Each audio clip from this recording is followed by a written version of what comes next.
we should be live.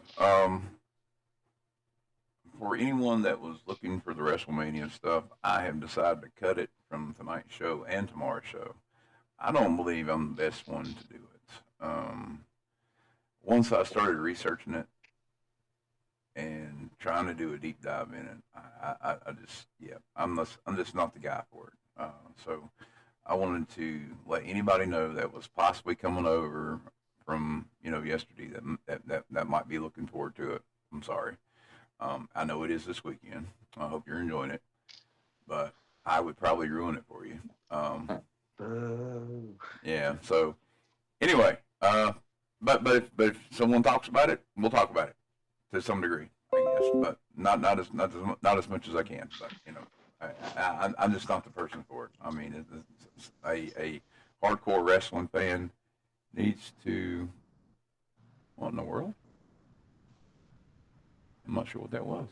Hopefully that was not us. Hold on a second. We're here. I just got a message from YouTube. I want to make sure it wasn't us.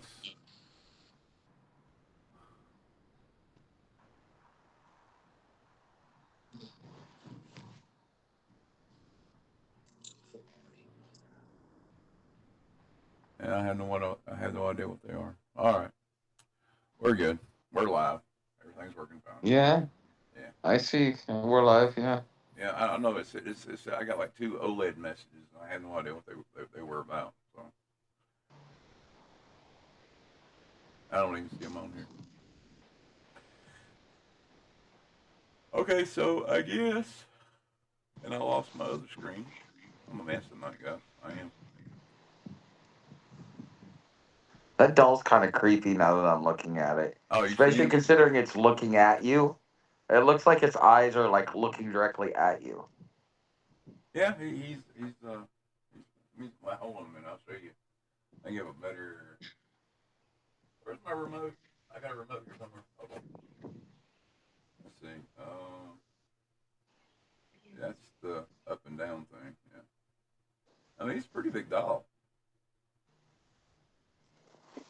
And like I said, he's got all the he's got all the stuff in the back, and this ain't his Is he original. porcelain? Huh? No. He's Oh. got this is hard plastic right here. He's got a fiber body. Um, there's like a wooden thing inside. Um, his hands are like plastic. Yeah, this is like the original guy that you would see back in the day. Charlie, there's old. Let me see if I can find his stuff. That'd be cool. Yeah. Did you hear they found some stuff in Antarctica again? I mean, What kind of stuff? okay. There's I had meant to bring it up and I closed the window. I was trying to find my other one. Um,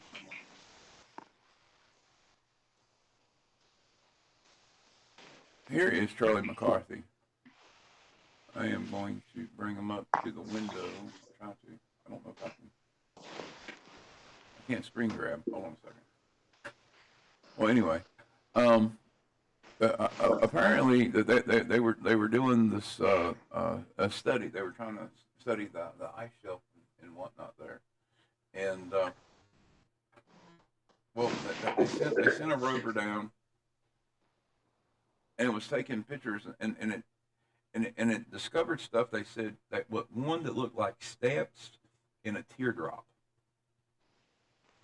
something that was the size of a teardrop. The kind of stuff they would expect to see, underwater like Atlantis or something that's man-made. And this was coming from scientists. Um. Well, what? How? Your thoughts on the whole Admiral Byrd expedition? Because I mean, it's very there's very little information. It's almost like Plato's Atlantis. It's like one sentence, and people have just ran with it. Well, I mean, I like the Animal Bird thing. Where he flew, where they all went up there. What was it? Uh, mean, there's yeah.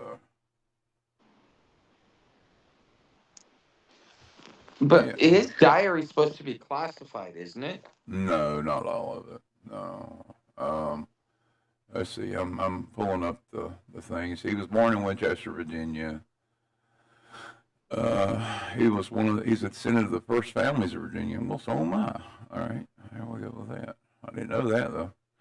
Um, he had a dog that was buried in the pet cemetery, Pine Ridge Pet Cemetery. He said he's more than a friend. Okay. Hmm. Hmm. Okay, 1926 North Pole flight. On May 9th, 1926, the attempted flight over North Pole. Is this the one? Okay, they don't go into it right here. I thought he did it in World War II, in the 40s. Well, this one said he got a Medal of Honor for doing that. Now, there's a transatlantic flight. Where's? All right, now you're talking about the.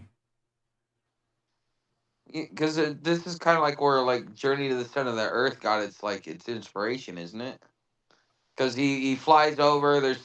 And then the thing is it's kind of supposedly he does it's not really well described, but people are kind of like describing what was in there because like I don't know. I've watched some stuff and I'm just like I don't know about this. Like, there it doesn't seem like there's any type of real evidence to back it up.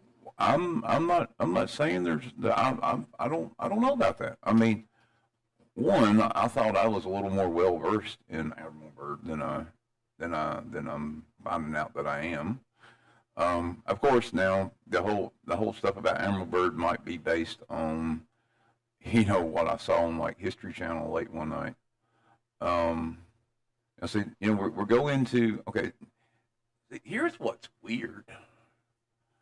Admiral Byrd seems to have been like I don't know, like one thing is for sure, he was drawn to Antarctica. Um, he had he had one in 1928 to 1930. Okay, this was I mean the man liked to fly. He did. Um, I'm looking at the pictures and stuff here, and I'm sorry I can't put. I gotta try to figure out how to put this up on the screen, guys. I gotta add a source. Yeah, add window capture. I think this is it. Another window capture. Here we go. All right. That's for everybody to see what I'm looking at. You can see you can see why I don't think we're being, if based on this, I thought I knew everything there was to know about this man, but it's not true. Because like I said, in 1920 to 1930, this was his first. See, this is Admiral Byrd for anybody that's Richard E. Byrd. And it shows him where he's in the World War. And in 1926, he got the Medal of Honor and everything else. We went back over there, and this is where the controversy. His erased diary records show apparent observations of solar attitude that have been from 1920. Yeah, okay, in transit report. Now, see, I think people may have made up the diary stuff. I'm not 100% sure. Was there any? What was there Didn't he any? go to a mental hospital and jump out a window? I'm kind of like super scanning through all this stuff, trying to find anything that would point to that. But I mean, the dude was like extremely interested in Antarctica because okay, he had the first one. Okay, he basically he took a ship up there. It shows him breaking through the water.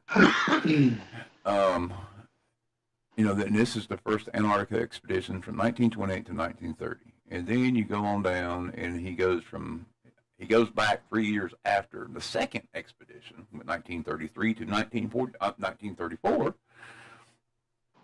and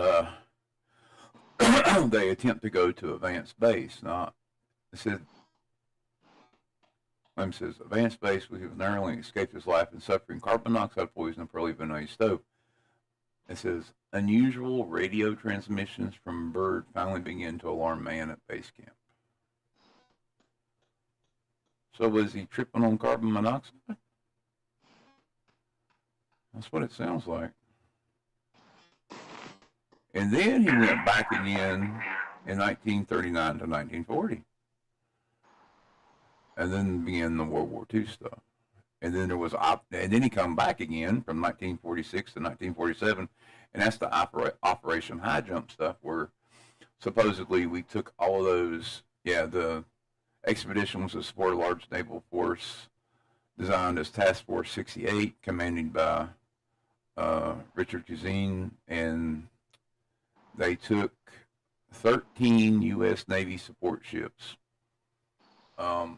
And a USS and the USS Mount Olympic, and an aircraft carrier, 6 helicopters, 6 flying boats, 2 seaplanes, and 15 other aircraft, and a total personnel size of over $4,000. I mean $4,000. Shoot, got money on my brain, I guess. 4,000 people. Wow. Yeah, so that was a big deal.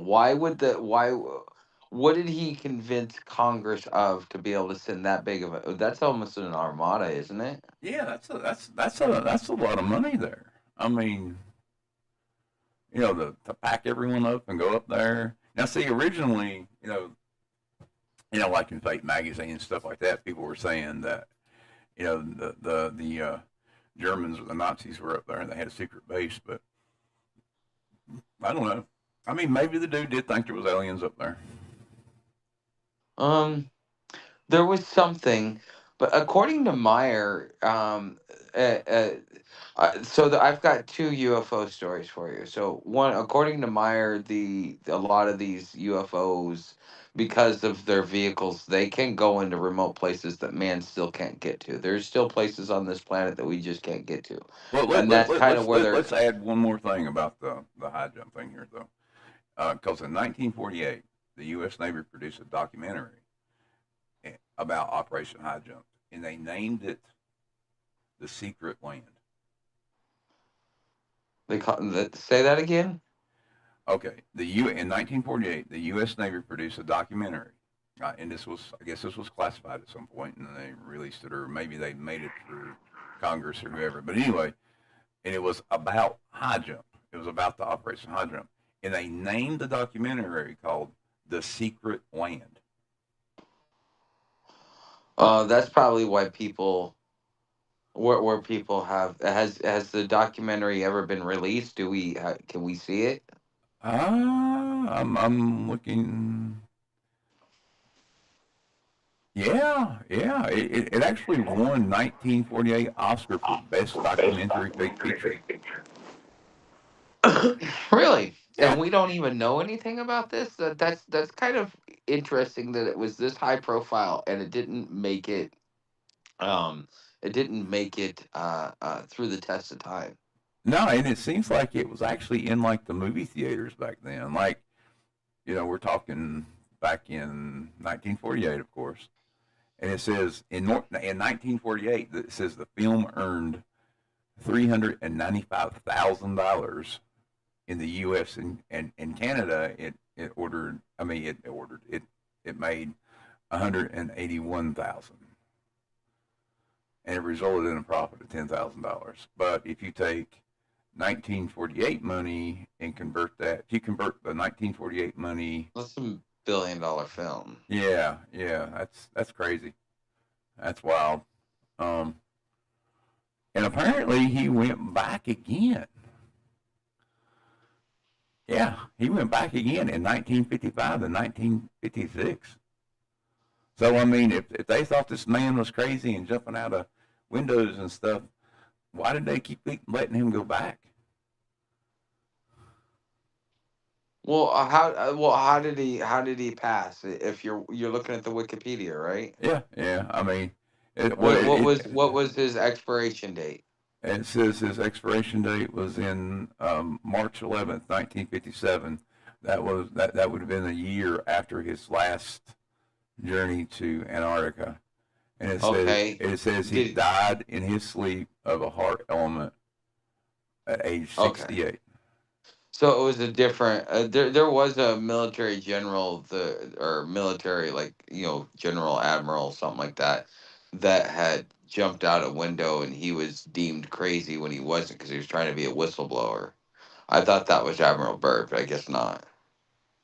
I mean, this guy could have been crazy. I don't know. I mean, I I'm don't know. not. He was able to convince all the crazies in Washington that he needed to go, because he had to petition Congress for the operation, especially considering, all of what he was looking to acquire and gain.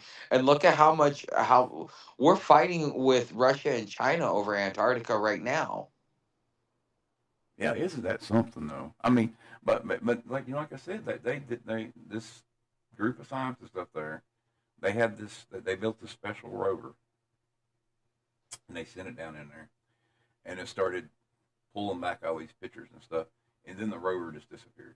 I mean, it left like it just Where was it, in Antarctica? oh yeah, yeah. Okay. So this is my second UFO story. So I had a roommate right before I ended up closing my business, and he was telling me that, because his father was KGB at the fall of Russia. He was in Mongolia. He was like 9 years old, and when Russia fell, his family escaped and came here to the States. Um, but anyways, he was telling me that in Mongolia, where he's from, out in a very remote village, is that there's these areas, when they see tourists come through, they tell them, "Hey, stay away from this area." And he says it's like there's other beings there, and it's widely accepted that that the villagers stay away from that specific area, and if they choose to go further, then they will perish. Where's this at? And so a lot of tourists would go up there and be like, "Oh yeah, screw that, and go wherever I want," Where's this at and then they again? would never come back. Where'd you say this was at again? Mongolia. Oh, okay. Yeah, Mongolia's got some crazy stuff over there. I got Mongolian tea in there. Oh, okay. But yeah, because he was telling me about this whole thing, and it was like, wow, okay. So like they do live here on this planet, and but they're very low key and out remote, like where nobody can find them. But if somebody stumbles across them, you may you'll get a warning, like, so, like, you weren't supposed to go into the creek, and if you went into the creek, then and kept going, because there would be other measures that would let you know that you weren't supposed to go. And then if you still kept trying to cross the creek or the river or whatever, you would just get pulled down underneath. I mean, did you see the video? This happened in there was one video in there was one video, and it's not AI. I mean, guaranteed not AI. But there was one video that come out of Asia. It showed a man that was out there messing with nets, and there was another video from California that showed this guy swimming at night, and he's out there. Well, in both cases, it's both a man. It's both a male, and they're out there, and the one's trying to gather in nets, and the other guy is, I guess he's getting ready to surf or whatever. But he goes into the water, and something tries to pull him in. So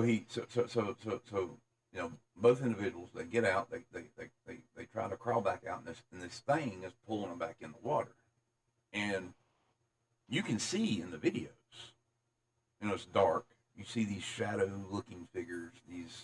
I mean, if I didn't know better, I'd swear it was like Navy SEALs or something in the water pulling people in. I mean, but that's not the case there. I mean, it don't make any sense. And uh, Definitely something predatorial is what you're saying. yeah, I mean, I'm sure there's stuff in the water. Yeah, I mean, the ocean is. I think we should have explored the ocean before we explored space. I mean, I do, or tried to explore space, because it is one of the biggest and greatest mysteries out there. And I mean, it's hard for us to even go remotely to the bottom. Um, uh, yeah, I mean, you know what happened last time someone went down to to the depth of the Titanic. I mean, yeah, it was all over the news. But yeah, I mean, yeah, it it seems like we can't get away from the whole UFO thing. I mean, honestly, I mean, Well, I mean it's here, like, so was it today? Is it today's the 17th? No, it was yeah, yesterday. Yesterday. Um, do you know what Turning Point USA is? oh yeah, TPUSA. I'm very well versed in what's going on there. All right. Well, in Phoenix. Oh, speaking of which, I'm pretty sure Trump is in at WrestleMania right now. Anyway, but President Trump, he publicly stated that his administration. This was yesterday. His administration was reviewing UFO related government files and has uncovered many very interesting documents, and that the first releases will begin very, very soon. Um, Oh bullshit! Just like Epstein. no, I'm actually thinking that they're going to, because if you remember a couple of days ago I told you that the government during the actual um, you know halt stop the money thing, they actually went out of their way to get two domains, alien.gov and alien whatever you call it. Um, Actually, maybe we should. I wonder if there's anything about that now. Um, aliens, alien.gov. here's here's the thing though. I really think that this is our stuff coming out, and we're trying to, like, yes, it is reverse engineered from UFOs that we've captured over the years, Uh but huh. at the same time we've already got all the technology, and in order for us to showcase it, to create a defense industry around it, to create technology around it, you have to have a perceived threat. So they're building the groundwork for it now. I kind of wonder that if they're this, like, you know, kind of sort of agreeing with you in a sense that it's our stuff, and they're just like, okay, well, we're just going to start showing people stuff and saying it's alien. You know, I Yeah. mean, it would make sense. I mean, and it would follow with the rest of the conspiracy theorists that keep screaming Project, was it Blue Beam and everything else. But, as a disclosure, I want to remind everybody in this chat and everywhere else that might tune in at some point that Project Blue Beam is supposed to come from the ground. It's not supposed to come from the sky. Every single time somebody starts screaming it, like they say they see a comet, or the, like when Three Eye Atlas was coming in and the other one was coming in, they're saying, oh, this is Project Bluebeam. It wouldn't come from up there. Whatever would happen would come from down here. They would, they might use chemtrails and seed the environment and bounce holograms off of it or something like that, or use drones. But I don't know. The logic mind would be able to determine if this was some type of extreme fakery. I believe. You Um, know, something funny that I read in the Meyer contact notes is that while he was in one of their ships with them and up outside the Earth's atmosphere, apparently the U.S. government fired a laser beam weapon at him and they dodged it. Like, they could see it coming, kind of, so they just kind of like dodged it. But like, the government can detect these vehicles already, and if they're not bending light, but the government can detect these vehicles and is attempting to shoot them down. I mean, I know we have lasers. I know that um, we Well, do ships we, are we, being we do have retrofitted ground using based them. systems, and I believe China has lasers. I mean, I know they have a laser, at least a scanning system, and maybe sort of kind of they might be. I don't know if I should say this online, but they might be responsible for the whole Hawaii thing. I don't know. Yeah, I mean, and like right after there was a similar instance in Texas. I mean, I've kind of avoided talking about all that, but I'm pretty sure that's where it come from because like You know, right before the stuff happened in Hawaii, there was a Chinese satellite that went over and mapped everything with what they call a topo laser, and this topo laser was strong enough to stream down from the atmosphere onto Hawaii and get a map. Now, that being said, this could be the whole something else that's going on when we talk about like the was it the 15-minute cities and everything else because that area was one of them. you know what though? 15-minute cities. If you take the nefariousness out of it, it is a very functional model. Especially if you're bipedal like I am, and being in like Rust Belt cities and stuff. I mean, yeah, it's 15-minute cities. Take the nefariousness out. Just take it for what it really is, and it's actually a fairly reasonable idea. I mean, I honestly think like 15-minute cities are going to push us into a very cyberpunk world, especially with um, you know the rise of AI, and now like part of the title is um, water war, what water, well, shit, water wars, and the reason that is there's cities. A friend of mine, he does some like generalized content and stuff like that. He's like, he made a video. He's like, I can't believe it. He's like these cities are starting to impose bans on water, and they're actually actively talking about that. But now they're Bans giving on they're water? yes, we're talking. Where? Well, Colorado's one, various places in Colorado, all throughout the Midwest. Now we're seeing active conversations about bans through, the eastern corridors and stuff. I mean, we're probably going to enter into like a water war. I mean, I honestly see it. There's bans incoming. Um, That's stupid considering the aquifers and the rain and all the stuff that we got and all the water that we have. well, That would like the data centers in like the Microsoft data centers. Okay, they use each generator, and like this just use this as an example because there's tons and tons of generators, and I'm not talking about California here, but if you look in Virginia, there's tons of generators here. But the just the basic fuel generators, they use 1.4 million gallons of water a day. All right, that's a day, and each of the data centers will probably have anywhere between 50 and 60. So the one data center is using enough water for 80 90,000 people, probably the size of one large city or medium sized city, and uh, yeah, I mean we're the amount of water that and plus, I mean, it's not just the data centers now. I'm not going to sit here and roll on AI constantly, um, because I mean, really, I had mixed feelings about it. But I mean, we are in a weird weather situation right now, and it's just kind of like swarming us. And a lot of people are like, oh, it's the summer. No, this is some strange weather, and I've been saying this for a couple of years. Remember when I was on the CNO and it fucking in the middle of August the fucking high was 60 or 65?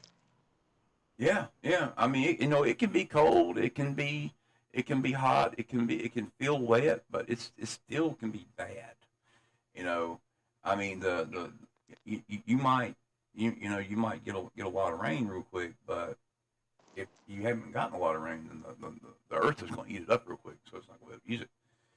I Um, think we're going into 5 seasons because it seems like each season is short but extreme.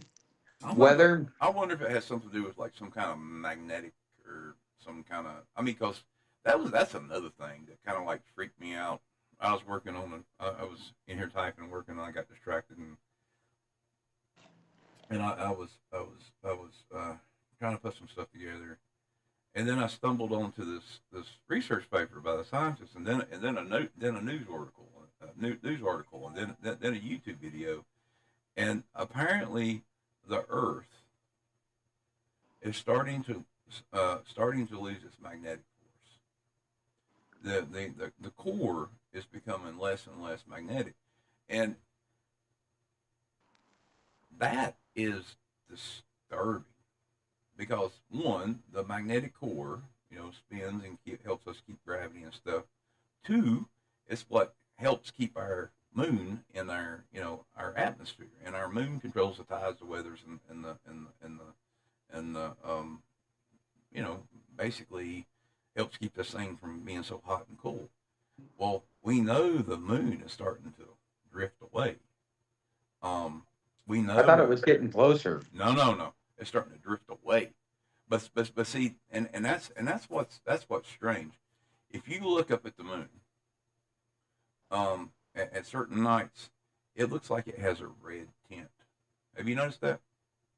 Well, isn't that the blood moon? No, no. I mean, yeah, I mean, maybe they called it blood moon back then for this reason, but I mean, this is a recent thing that has started to happen, and it falls back in line with people calling this might be some kind of biblical thing, but what has happened? See, there is an abundant amount of iron on the moon. The one thing there is an abundant amount of is oxygen. And if you have oxygen that hits iron, it starts to rust, and rust turns red. Um, for some reason, our atmosphere is starting to migrate toward the moon. And we know the moon is moving away. We know our atmosphere is moving toward the moon. And we can verify that because the moon is turning red, and they've detected it up there. So there might be a possibility, or there might be a chance that the actual we might start losing our atmosphere. I don't think it's gonna happen. Um, I mean, I don't think it's going to happen like with in the next 50, 60 years.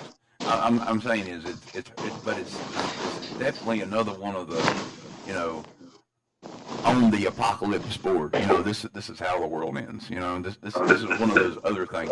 You have the asteroid, you have loss of atmosphere, you have black hole, you have you know maybe the Earth will dry up and everybody nukes and World War III and everything else. I mean, like I said, it's just another dart on the board that indicates another mass extinction event. yeah, but the Earth is going to go away when when uh when the sun dies. I don't think we'll be here when the sun dies. I don't. Well, no, of course not. We'll be on different planets by then. I don't think we'll be on different planets. I don't think humans will ever get off this rock. Oh, I do. Um, Meyer even predicts it. And that's why we talked about like the how brutal it could be for like the cannibalism, like on our first space flights and stuff like that. Oh, I know, but I mean, like I said, if we leave the Earth, there is if we were to leave the Earth, the people that leave the Earth will not be able to come back to Earth. I mean, once we get outside a certain point of our solar system, once they're in space, like the people that go to Mars will not be able to come back to Earth. Uh, I mean, yeah, if, I an mean, important. our bones will not be able to unless we can come up with some magical way to do that. Our bones will not let us. I mean, Hold on a literally, second. literally Um, by the time, I mean, this is that the like the NASA's space medicine. They literally have a thing they published, and they said that literally they said that if we send people to Mars, like when back when people were signing up to go to Mars and stuff, It literally says on there that when you go to Mars, you want to come back. You can't come back. Your body will not let you come back. Okay. I mean, it's Um. just you will be, you know if you're able to live and you're able to survive. They figure out some way to do the radiation. They figure out some way to keep the blood going in the human body, and they keep your brain working and everything else. Your bones. I mean, if you were to go to Mars and you were to be there for, let's say, a couple months or a month, Mhm. and you come back to Earth, your legs and tibias and stuff would actually shatter. Okay. Let me offer you something. Okay, so going into the Meyer stuff, he says a couple of things. Um, One, in 1978, he put out a declaration that in 800 years we will get to meet the Playaran Federation and stuff like that. Because at that point in time, we'll be ready because we've got to go through some changes and some other stuff. And in the meantime, between the 800 years from now and now, um, we're going to end up populating Mars. We're going to end up populating the asteroid belt, and they're going to be becoming mining communities. So yeah, people will go up there, be born up there, live up there, stuff like that. But I think that medicine over time will get to be able to counteract it, or they will figure out some sort of therapy to be able to bring you back and forth, or to be able to emulate it on the structures in which we're in. I'm not. I don't know, man. And we will apparently have civil wars between the planets, the Earth, and the asteroids. I mean, you have Apophis coming next year. Apophis Yes. Apophis is that they actually moved it up. They said that Apophis, the likelihood of Apophis hitting the world, it was 1 to 10, and now it's like 1 to 5. No, no, wait a minute, it's not. No, no, no, no, no. I got that number right. It was 1 to 10. Now it's 9 to 10. I mean, the likelihood of Apophis hitting Earth is Uh, wildly uh, high. I mean that's the reason why they were talking about investing, what they call it, space security in the deflection things. And finally, scientists decided to say, well, we're just going to hit it with a nuke.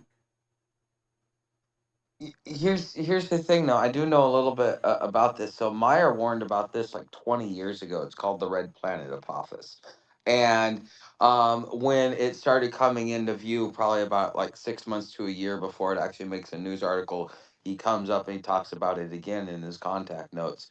And it's supposed to pass by in 2027 and then pass by again in 2032. He says if we don't actually work together as a globe to be able to deflect it, it's going to hit on the second pass. It'll hit in the English Channel, and all of Europe will be on fire. But the thing is Russia is the only one that has taken action, and Russia, Vladimir Putin actually reads. Or they keep tabs. The Kremlin keeps tabs on Meyer. I mean, all the government agencies do, but apparently he does have some influence with the Russian with Vladimir Putin and the way that his government is doing things, because they're the only ones working on a plan for Apophis right now. Yeah, I don't know. I'm not. I'm just not sold on that. I mean, I don't think. I mean, when someone says that Russia has capabilities and uh, other than the spy agency or whatever, like I said, Russia is just not what it used to be, or will ever be. I mean, that Russia does not have the the the ability, the infrastructure, the manpower. Russia, as of today, I mean, this was officially announced. Russia is bankrupt. Um, the only way Russia will survive is if, one, they go to war with Europe, or two, America bails them out. That is the only way Russia's going to survive, because we And have America cut isn't we, going to we have bail cut them off their out. oil supply, their extra oil supply. Now, you would say, well, don't Russia have oil? Well, the thing is, Ukraine has hit all of their oil depots. That's the reason why. Oh, That's the reason why they were bringing in oil with those dark ships. oh, okay. Well, I don't know. Russia seems to be persevering. I mean, it's kind of like an Axis allies. You can already see them forming. You've got Russia, China, Iran. You've got U.S., Israel, and what? Like Australia and maybe Germany. Well, no, you still have you one. We may not be get. I mean, America may not be getting along with NATO in general, but I mean, it's still a allied whatever. I mean, all it will take is for one country to do something horrible, and everybody will turn against that company. I mean, that company, that country. I mean, that is basically what will happen. You know, as I mean, that's why everyone is afraid to use a nuke. I mean, nuclear weapons are the most effective weapon to use in a war because one, it does the most amount of damage. It is the cheapest when it comes to you know using. I mean, it's not the cheapest to build, but you already have it, and if you have maintained it, well, Russia has not maintained theirs, but if you have maintained it, if you have miniaturized it and maintained it, then that weapon is far more cheaper than launching, 20 or 30 Patriot missiles that cost, you know, uh, uh, you know, $1 almost a hundred. million a piece. Well, I actually think it's a little more than that. I did the math. I mean, the current event in Iran is costing the American people $659 over the course of 10 years. Wow. That is that is $659 divided by 350 million. yeah, It's yeah. So yeah, that way people understand. It's like that's everybody's share of this war. So this war yeah, just cost you $1,000. yeah. I mean, that's what I'm saying is it's that's what the war cost you. However, All right, pay up. well, but yeah, now, however, I believe a nuclear weapon would cost us a whole lot more. I forget about money. It would be way more devastating just in the ecological damage that would be done. I'm talking Because you're about going to it. have exchanges. Yeah. Everybody's pointing at everybody. Even France is pointing at both us and Russia. Oh yeah, yeah.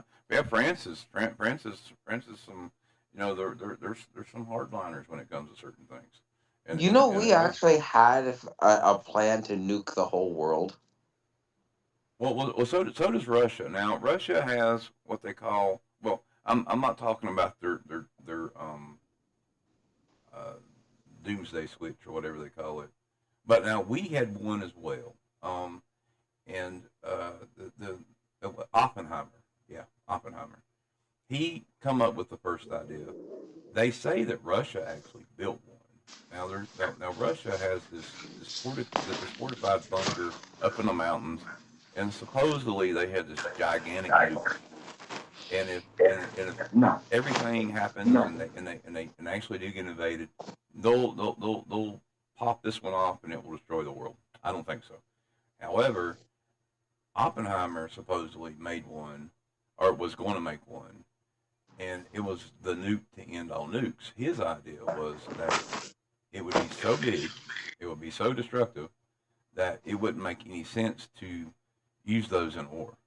Which I can see that being an idea, but that's a whole lot of power. I mean, that would scare the hell out of me.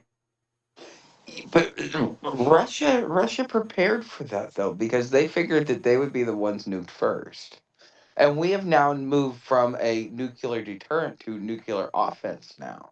Well, yeah, yeah, we have because we see it as like back in the 50s and 60s we had duck and cover, and we had everywhere you'd go you'd see a sign on the door somewhere it says fallout shelter, Oh yeah. libraries, schools, and everything else. And occasionally you can find those shelters, and you might go downstairs and you might find some, expired water and God knows what else, and old Uh, Geiger counters. I mean, I actually had some Geiger counters from they're yellow. They're civil defense Geiger counters. Um, I ended up getting rid of those. I actually have a Polish one. Um, it it was used over by Chernobyl. Anyway, um, works good though. But yeah, that like I said, we had that mindset. Like, okay, this is going to happen, but you know, it was decided by the greater minds to be that no one would ever nuke anybody, and if they did, that you know there would be more people that survived than they thought. Because look at Japan. yeah, well, the look at the epicenter.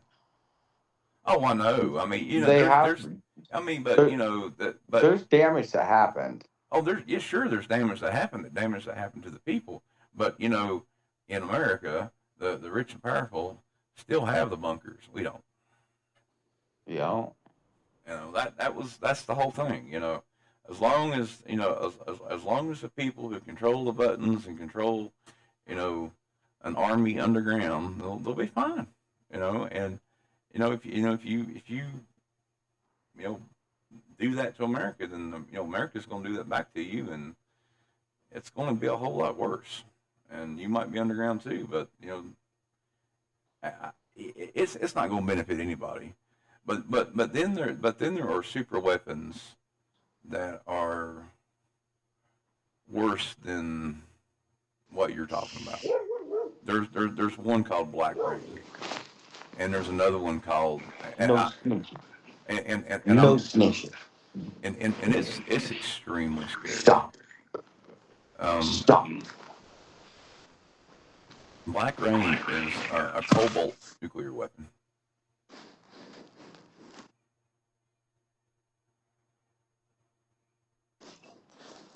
Okay. Let me offer something that probably give you a little bit of solace. I'm kind of curious what your thoughts are.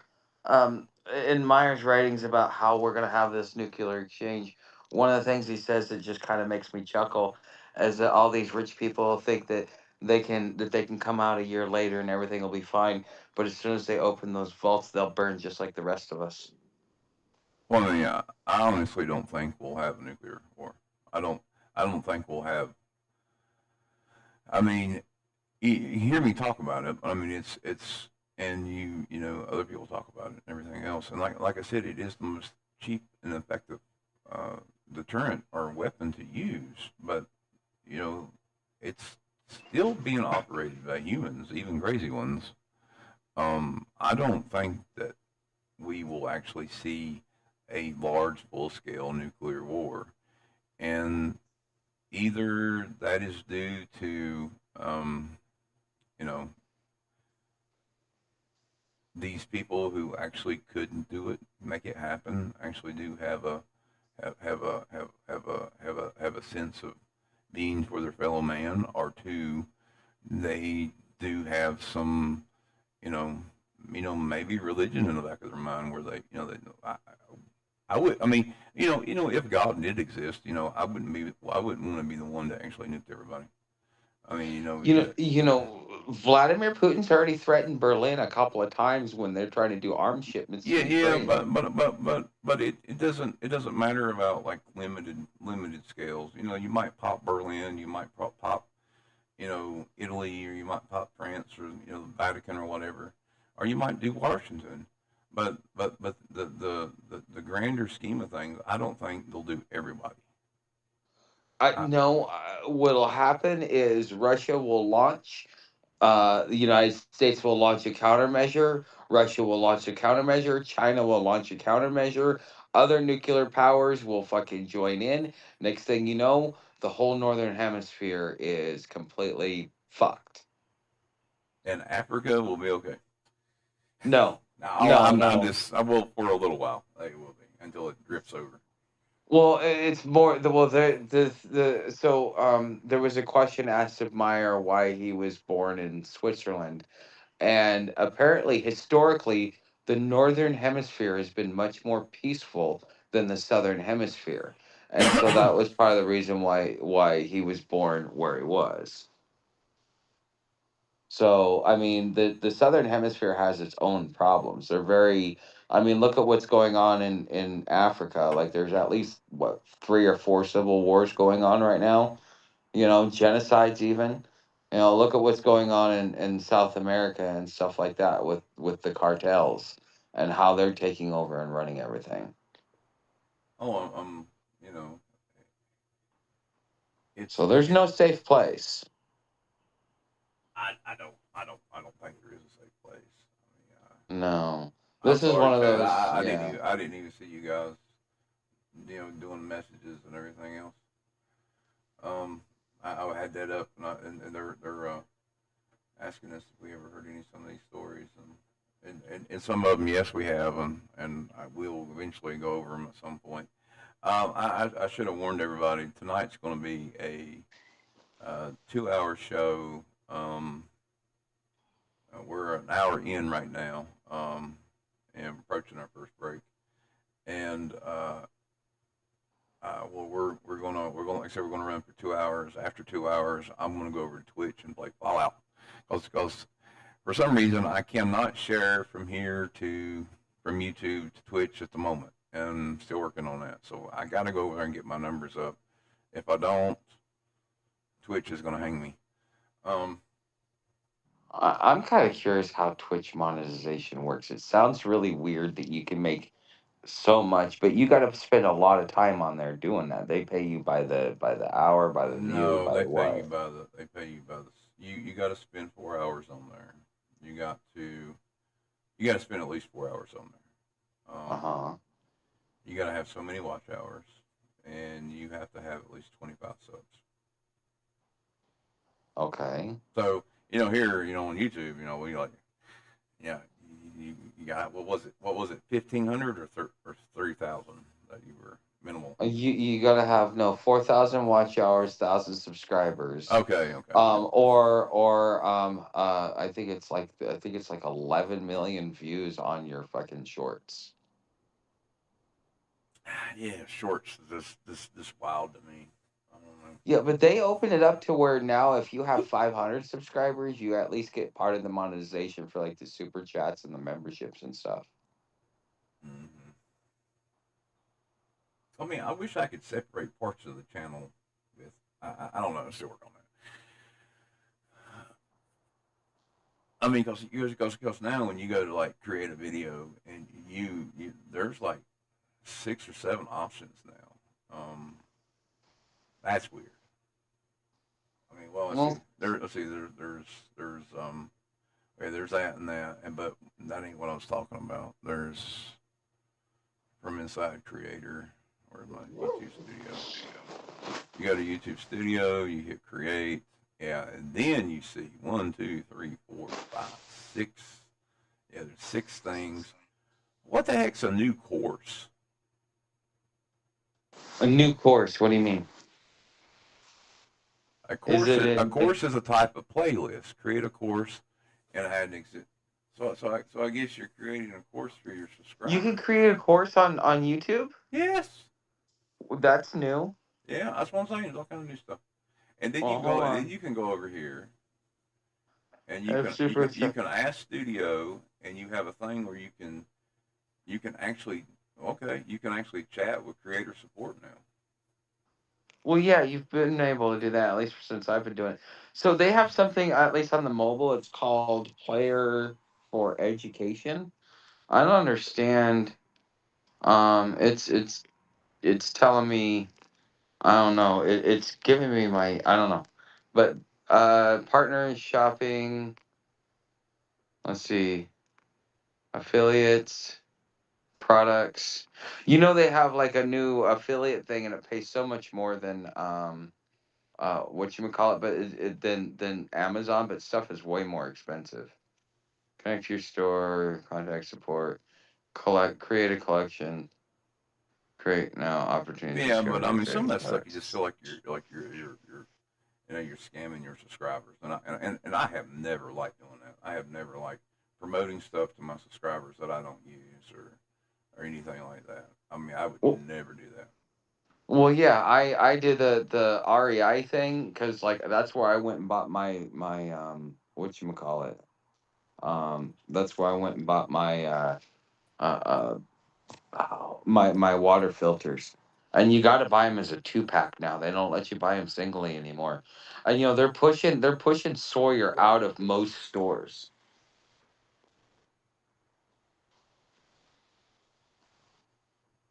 Well, what's the other one? I think there's like two more, like a Chinese brand that's starting to pop up in Walmart. No, there's the Life Straw, which that's a rip off. You only get like maybe like either 500 gallons or 2,500 gallons. See, the thing is all the new filters that are coming out, they're doing it for lower gallons. And although you do replace a Sawyer, if you manage to keep it and you're one of those that actually manages to run it for the full 100,000 gallons, then you're doing good. But most people probably use maybe 2 or 3,000 gallons out of it before they end up replacing it or something like that. But it's good for 100,000 gallons. Anything else is like 2,500 gallons is like the top of the line now at most of these stores, whether it's like Walmart or Dick's or any of these. Hey man, 5 minute break. So if you need to go take care of something or use the bathroom or something, go grab it. I'm gonna run to the bathroom and go check on the kid. So you're telling me to just keep chat going? You can either keep chat going or go do what you need to do. I put back in 5 minutes up in the screen, so it's up to you. Okay. Whatever you want to do.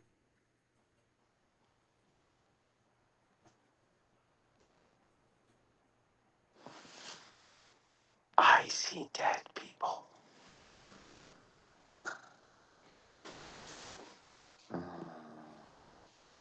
Uh,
Okay, I'm back. I had to get stomach feel.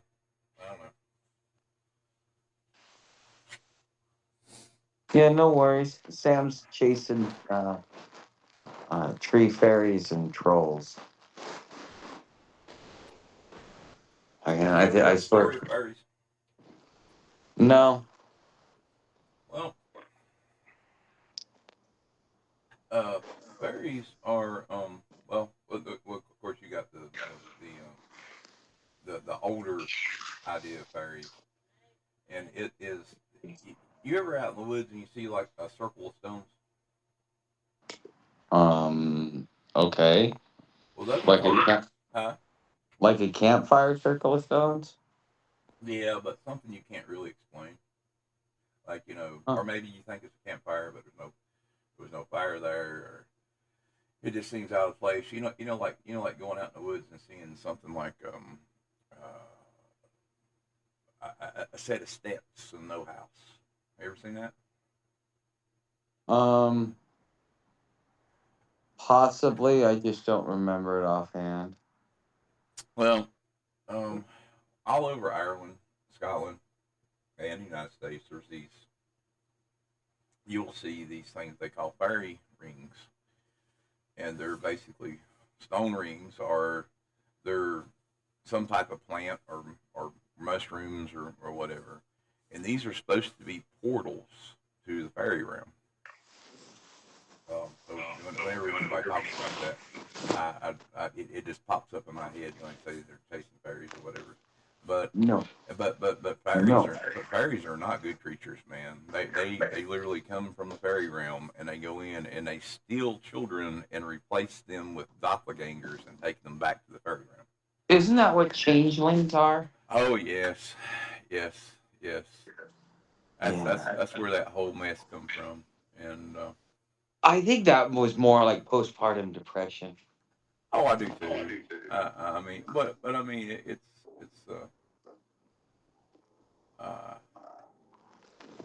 it's still a fun little story. But I mean, there's also that group of girls that No. were um, and No. this was back in I think the 40s. I think it was. Um, they used to go out and take pictures, and they're the only ones that have documented case. Well, now some people Go say they eat the faked peanut it, butter. but all of these writers and stuff come and seen them. It was the fairy pictures. I can't remember who the girls were. No.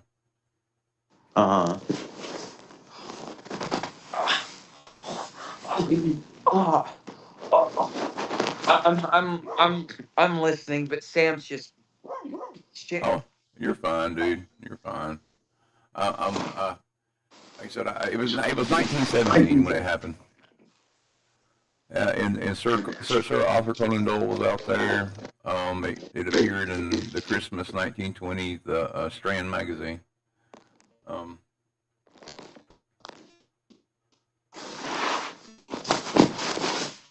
I'm listening. It's the 1920s. What magazine? it appeared in 1920. Oh yeah, 19 the Coddington Fairies. Um, no, it's actually declined in 1921, but they took the pictures in 1917. It Uh huh. says in the mid 1917, a 9-year-old Frances Griffin and her mother both newly arrived to England from South America, and they stayed with their aunt.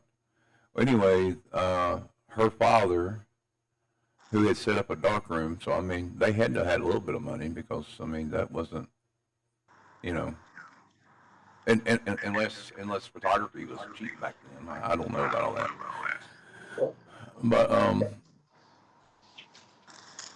apparently they kept taking pictures and stuff, and they kept taking pictures of fairies and stuff. Go up to the uh, uh, jump on a chat real quick, and you'll see a picture of one of the fairies. Okay. One of the this was a picture from this is the second of 5 photographs of a winged gnome that was supposedly taken with the girl. Um. You see it? Not yet. It's taken me a second to get into it. Ugh. Okay, I see. Oh man, it went away. Did I do it? No, it keeps sending me. Hold on. No, there we go.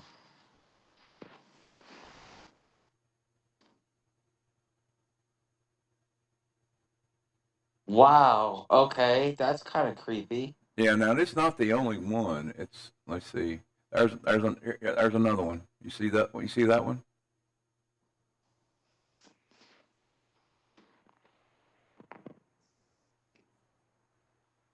Um,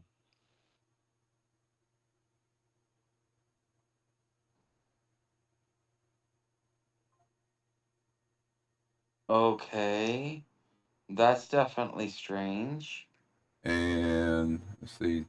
That's the article by. There's another. That's the fourth photograph. I think that's when she was older. I mean, she was older. Yeah, I think she was older in that picture. Huh.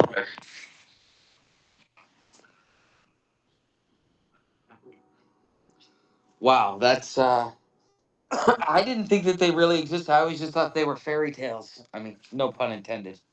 And here is one that this was the last photograph she took, and it was of them a few, looked like a few of them in the grass there.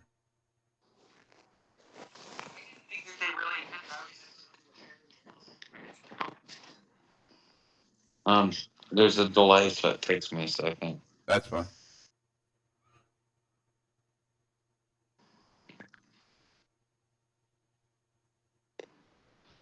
Okay, I can, yeah. You see them Are right you here. sure this wasn't a hoax? Well, that's well.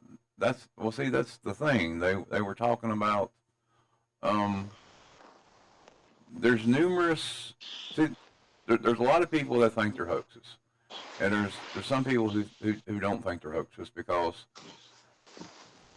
at the time there was actually like cut out some models, and they think that maybe she like added wings and things. But I mean, there's older photographs of her when she was like real young that has them in it. Um, yeah, so I don't know. Maybe she had the ability to manipulate photographs. But she there for a while tricked some of the prominent spiritualists at the time. I mean, Sir Arthur Conan Doyle actually come out there and lived with them for a while to figure out what was going on. Uh-huh. Did he see them? Um, I'm not sure. I know he did an article about it, and he requested the articles he requested things for prints, and he was worried that no, he says they refused to accept money, and he refused to accept money because he didn't want the images sold for money, or, not tainted by money. And Uh-huh. apparently Gardner and Dole were the second experts, and they were the ones from the photography company Kodak. And several of the company's technicians examined the enhanced prints and agreed with Schillings that the pictures showed no signs of being faked. And this come from Kodak.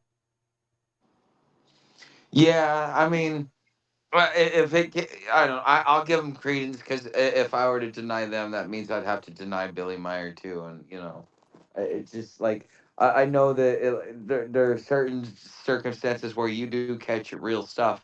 I'm just wondering if there are otherworldly beings that are here. Um, Myers talked about something like that, but the way he described it was kind of like little trolls or hobbits or something. Well, that would be a Um, different creature. Now, I'll see. Like I said, we're talking about a whole subset. Now, there's individuals that believe that this is one form of alien, and then there's another form of alien, and there's all these different species of alien, Mm-hmm. and and then you got the hardcore groups that believe that the files that was released for um I'm sick. I am. I'm sorry, guys. I'm not sure if I ate something that is disagreeing with me or if hmm, anyway. Um, I got some coke and I took a pill and maybe it will help, but I don't know. It seems like it's affecting my belly quite bad.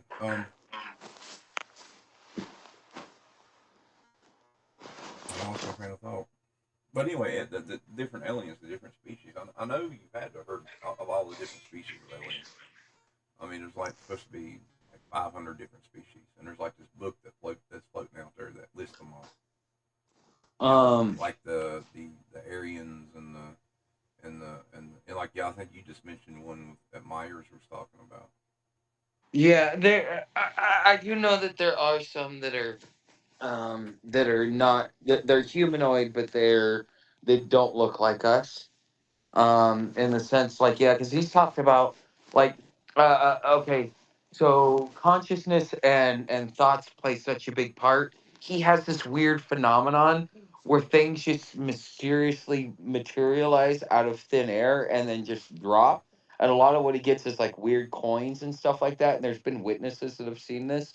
And so they brought in some little short little um uh uh guy kind of described him kind of like a hobbit or a lawn gnome or something like that. But he came in there and he did something to the compound um, uh, uh, spiritually to kind of ward off some of that stuff from happening, to stop outside interference from coming in. Now and that's kind of really, for me. I was like, okay, I don't really understand what he's talking about, so I'm not gonna. I don't really talk about it much. But there's been things like that where he's talked about them, like the Pleiadians. They're all like Yeah, Palladians. six That's one of seven them. That's one of them that's six in there. seven 8 feet tall. And they look just like us, but they have a little bit different ears.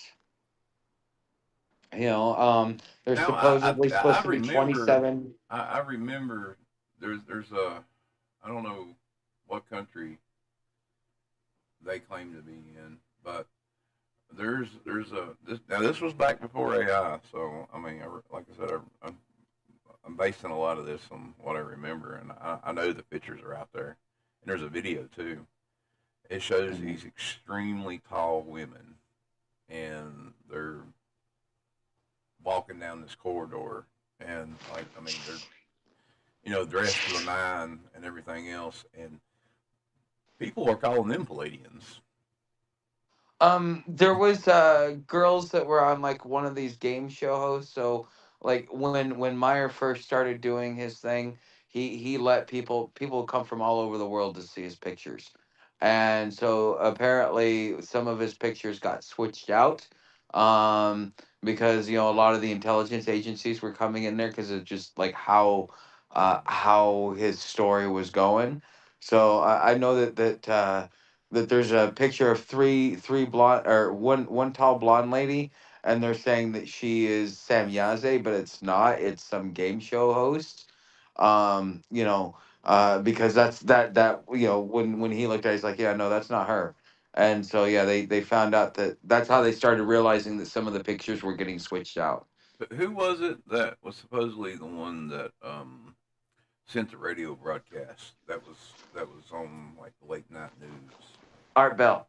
No, not Art Bell. No, I mean this was this was Alien Radio. No, TV rather. This was back. I can't remember when it was. The Southern Television Broadcast Interruption was a broadcast intrusion that occurred The 26th of November, 1977, in parts of southern England and the United Kingdom. I could have swore it was in the United States as well. But anyway, it was apparently it was the audio of the Southern television broadcast was replaced by a voice claiming to represent the Ashtar Galactic Command, Oh. and delivered a message instructing humanity to abandon its weapons so it could participate in a future awakening and achieve a higher state of evolution. After 6 minutes, the broadcast returned to its scheduled programming.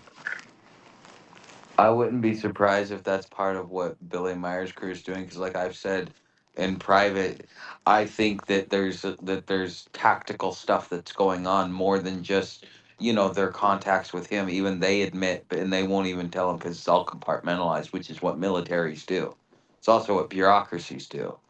So I wouldn't be surprised if some of this stuff is them, like the Phoenix Lights is supposed to be part of their galactic federation or whatever. So I wouldn't be surprised if something like that was real. But from what I understand, a lot of people are really good at doing hoaxes. Oh yeah, they are. But I was looking at the the name of this extraterrestrial being or whatever, the one that supposedly did the contact or whatever. Uh-huh. And this is connected to George Van Tassel, and he's basically the the one of the founding things of like the UFO movement and everything. Of course, I mean that's a little weird too. I mean he's the one that founded the UFO religion called Ascending Masters. Um, that's where you would lose me right there. Yeah, the concept of Ascending Masters is particularly clear of Ashtar teachings. The word Ashtar appears in the Secret Doctrine and from 1888. I mean, they're going way back with this stuff, man. I mean, this is some new stuff to me right here. Um, This is crazy. We went down this rabbit hole. what about 1888? It's okay. Apparently, this religion, this alien religion, is based on. Okay, wait. Da, da, da, da. Okay, it's a book. All right, the word Ashtar, or Ishtar, I mean Ashtar. Apparently, Ashtar is the name of the pronunciation. Of the word is the name or the Ashtar teach the teachings is the ascending the UFO religion is called the Ascending Masters, and this book is from 1888. It is called the Secret Doctrine. It is the secret doctrine, the synthesis of science, religions, and philosophy. It comes in 2 volumes. It looks wonderful too. 1888. It's considered a pseudoscientific work, of course, and I can't pronounce her name, but it's based on the religious movement known as Theosophy. Theos. I can't pronounce it. But yeah, this is interesting. Accumulated wisdom of the ages. This looks like it's going into, you know, okay. The second term really takes the fundamental position called one principle, the fundamental laws of in the system. One, omnivorous, divine, and substance principle. I'm going to have to read this book. I'm just going to have to go through it. The substance of a plane of a manifested universe, an illusion, while it remains a principle, is the beginningless and endless attract visible and invisible space. Did you get any of that? Yeah, I got bits and pieces of it. I understand it. It's like the macro, the microcosm inside of the macrocosm type thing. It says impersonally because it contains all and everything. It impersonally is the fundamental concept of the system. Oh, wait a minute! This is the woman that built the pyramid there in England. The her boyfriend or whatever was some kind of some kind of time traveler. Huh. Yes, yes, and they lost the key. His time machine is supposed to be inside this thing. It's in a cemetery in England, Uh-huh. and it looks like this big pyramid out there. I mean, they had to have a bunch of money to build this thing. Um, and there's not a lot known about it. I mean, and I actually discovered the thing about the time traveling guy that was in the pyramid in England. You know, from some like graveyard UFO. I mean, not UFO, but graveyard. You know, video. You know, people go out there and they talk about this thing. But yeah, it's um yeah, this is the time traveling. That's pretty cool to go to. So her boyfriend was a time traveler? Supposedly, time traveler. Is it the pyramid? I think. I think time traveler pyramid movie, of course. It's oh Josh, yeah. you want up here? Come on. Get up here. Okay, so go. They say that the tomb of and I can't pronounce that Hetpo whatever in Giza is an actual proof that there is a uh, um, that it was used for uh, time traveling. But now there is this is this at the Roman cemetery? Yeah, the the Courtney tomb. I think it's called.